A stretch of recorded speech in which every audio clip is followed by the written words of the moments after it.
Greetings, Earthling! So, today we're gonna talk about angels because Engel in German means angel. And do you know an angel?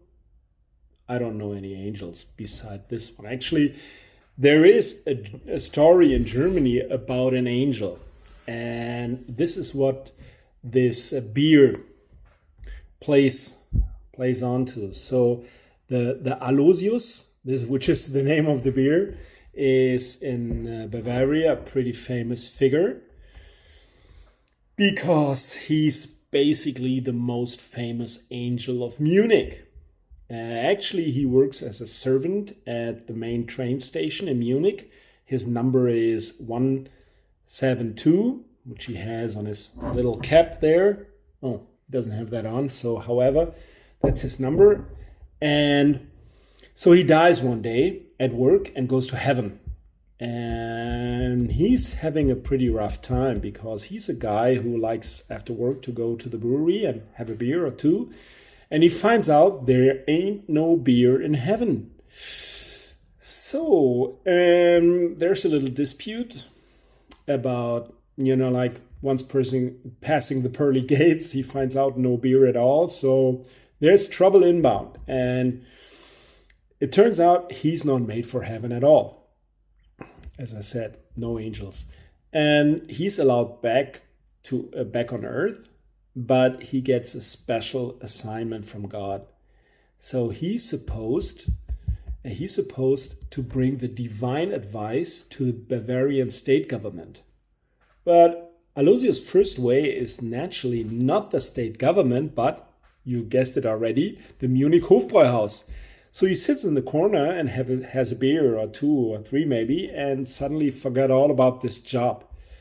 And that's how this little story ends, actually. The state government of Bavaria still, to this day, has to wait in vain for the divine inspiration. Actually, when the author Ludwig Thoma wrote this little sentence, he was sentenced for a fine,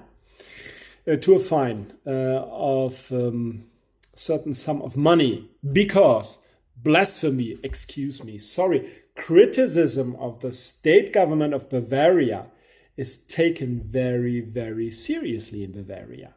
You can do a lot in Bavaria, but don't criticize the state, okay? Be careful.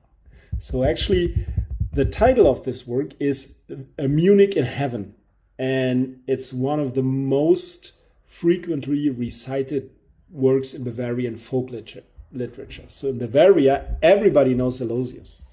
And so, Aloysius, angel, you're catching my drift here. It was written in 1911, so it's pretty old right now. Somewhat older, from 1738, is the Angel Brewery, which calls itself the Angel Beer Manufacturer. In Germany, if somebody's doing something, like old school, crafty, by hand, they like to call themselves manufacturer. You know where I'm getting at. This is currently, it's in close to Schwäbisch Hall, which a lot of Americans will know, in the state of Baden-Württemberg. It's a small place called Crailsheim, but I'm going to talk about this a little more in a moment. So I talked about that there are no angels, right? Or none of us is an angel. Actually, in Crailsheim, a 34-year-old man started out to prove that because he stole thousands of deposit bottles from said beer manufacturer, from said brewery. In Germany, if you bring the empty bottles back, you get a deposit. And so he stole thousands of them. Yeah, obviously his ingenuity in doing so even made an impression on the judge, because on his bike, I'm talking about, like bicycle here, he once even made 14 crates of bottles and got away with those. Environmental protection is a very important topic when you have a green prime minister in a place like Baden-Württemberg. Even the getaway car is a getaway bicycle then. Talking about environmental protection and that none of us is an angel, everybody who deals with local politics knows about that. So, and nowadays this said brewery also knows to sing a song, like Aloysius about it, but pretty much like Aloysius, it ain't Hosianna and it ain't a praise. So what happened? Brewing and beer are going well at Engel. So last year they even received the Federal Honor Award, the highest award in the German brewing industry. Well, there's a downside to everything. It is awarded by Agriculture Minister Julia Klöckner. Let's not talk about her. Which sort of kind of is the bitter finish of the initially sweet sip out of the bottle of fame. Like if you have to get something from Julia Klöckner, you're asking yourself what you've done. However, a successful brewery in the age of dwindling or disappearing breweries is good news in itself, which will get even better if the brewery also wants to expand, and create jobs and whatever. They want to be and stay a local part of the local economy and build a so-called adventure brewery, like where people come and buy and drink and watch others brewing, what they're drinking, stuff like that. And since they are into organic and nature, this one is an organic beer, but they have some in their portfolio. So it should be in nature and not somewhere in some industrial park, where you have like chimneys next to it. It should be outside in the countryside. And as you guess, there they are again, environmental protection and the simple fact that none of us is an angel at all. Not even the owners of the brewery, because they are called Fach and not Engel. No pun intended.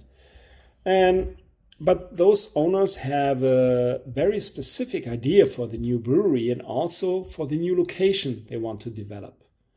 The new brewery is to be built in a place called Sauracher Sauerholz. If you don't understand it or can speak it, even I can't speak it correctly. What comes next already is known to those who know how things go in local politics. The Sauerholz is sort of kind of protected area, so you can't just go there, buy it, and build something. And as it is, it doesn't take long before a citizens' initiative is founded and people meet in the local school hall to exchange arguments in public about why they shouldn't build anything there or why they should or whatever. Usually this stuff goes on for years, sometimes decades. But however, the brewery makes it a short story, if you want to say that 5 to 6 years is a short story. Since the end of last year, 2020, we know that they will cross the border from Baden-Württemberg to Bavaria, exactly to be Feuchtwangen in neighboring Franconia, and will open the brewery there.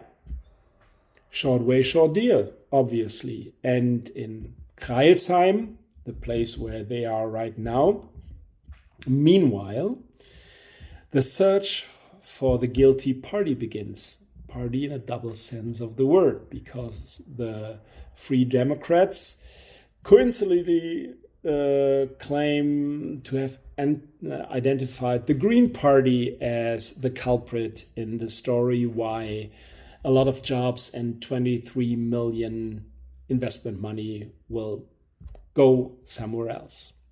As I said, none of us is an angel, and above all, thanks to Aloysius, the clerk with the number 172 from Munich Central Station, we all know, especially not when it comes down to beer. There is no friendship when beer is involved. So, let's have a look at this beer. First of all, it's a twist-off cap. You can buy twist-off caps on beer in Germany, but only if beer is in a plastic bottle and I'm not going to say anything about that. You can guess the rest. But this is very unusual. Some people asked why the glass is most of the times wet, because I always, before I pour beer in there, have some water. If you take it out of the dishwasher, there might always be some tiny residue. And if you put the beer in there, you can have, stroke of bad luck, it gets totally foamy. Trust me, it happened to me more than once. So always water first, beer seconds. So the beer, it's a Märzen, a March beer. So what does that mean? It's an Bavarian Märzen, March beer. So in Bavaria, in the past, before for cooling was available, it was forbidden by law to brew in summer for, like fire hazard or whatever. And this is a bottom fermented beer. You can't brew bottom fermented beer in about 30 degrees Celsius. You have to have it about 10 degrees Celsius. So it needs to be a little cold, or colder than it is in summer. So what they did is in March, they sat down and brewed a beer that would be like special long life beer. This was achieved by, like increasing the original gravity and the alcohol content, and by putting more hops in there. These were stored in the deep rock cellars. We already talked about that another time, that these rock cellars are basically the reason for the beer gardens, because on those rock cellars they put big trees so the cellars wouldn't get hot. And that's how the beer gardens came into life, because everybody went to the brewery, sat down in the beer garden in summer and said, okay, bring me a beer from the cellar. There are even areas in Franconia where they still say, they don't say let's go to the beer garden, they say let's go on the cellar. So, and be careful, please. The German Märzen should not be confused with the one made in Austria. In Austria, it's one of those, it's definitely lighter and helles, as you probably know. So have a look. Let's have a look at the beer. Yeah, it's not amber. It's a little far from amber. It's more honey. It's like dark honey. It's malty. The taste is the smell is malty with some slight caramel, actually.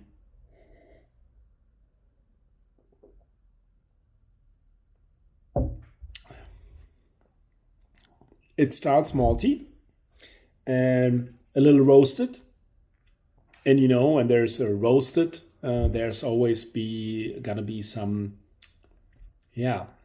caramel and chocolate. It definitely, on the way down, it has some chocolate taste.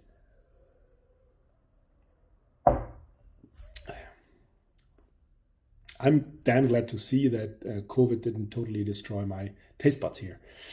So, good beer, no question about it. Engel and Aloysius, a lot of story behind it. Definitely a thumbs up. I'm probably it's not totally my kind of beer, I'm being honest here, but it's a solid 3 out of 5. And I'm gonna leave you with a beer. Go Tigers and have a good day.